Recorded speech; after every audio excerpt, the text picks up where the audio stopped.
환자분들이 눈앞에 갑자기 뭐가 떠다닌다고 안과에 내원하시는 경우가 가끔 있는데, 사실 눈앞에 뭐가 떠다니는 걸 안과 용어로는 비문증이라고 얘기를 하고요. 비문증 자체는 뭐 병이라고 할 것도 없고, 그게 치료 대상이 되지는 않지만 굉장히 성가시게 하고 사람을 불편하게 만들거든요. 그리고 비문증에 동반돼서 눈에 무슨 병이 생길 수 있기 때문에 그거에 대한 검사가 필요합니다. 이제 비문증은 그럼 왜 생기냐면,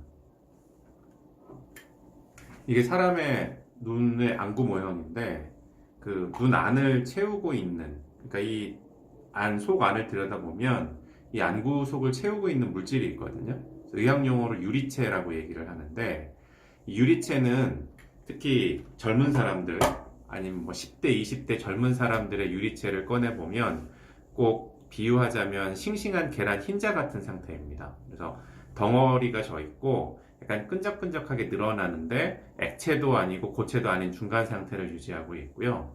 이게 보통은 노화에 따라서 나이 먹기 시작해서 40대에 접어들기 시작하면 이 유리체의 고체를 형성했던 부분이 변하면서 액화가 일어난다고 표현을 하는데, 물로 변하는 거죠. 그러면 눈알을 꽉 채우고 있던 유리체가 물로 변하면서 부피가 약간 줄어들게 되고, 그 눈에 붙어 있는 부분에서 떨어져 나와서 자기들끼리 뭉치기 시작하는데요. 이 뭉친 게 물론 투명하지만 뭉쳐 있는 상태가 되면은 불투명하게 보일 수도 있거든요.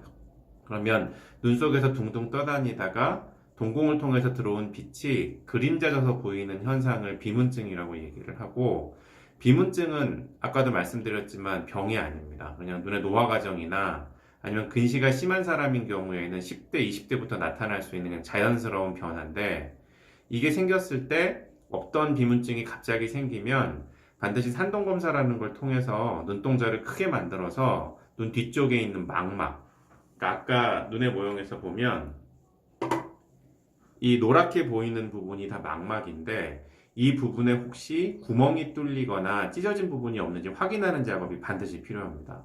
왜냐면 그 유리체 액화가 일어나서 떨어져 나오는 것 자체는 문제가 없는데, 그 과정에서 떨어져 나올 때 이 망막의 약해진 부분을 물고 떨어지면서 구멍이 생기는 경우가 있거든요.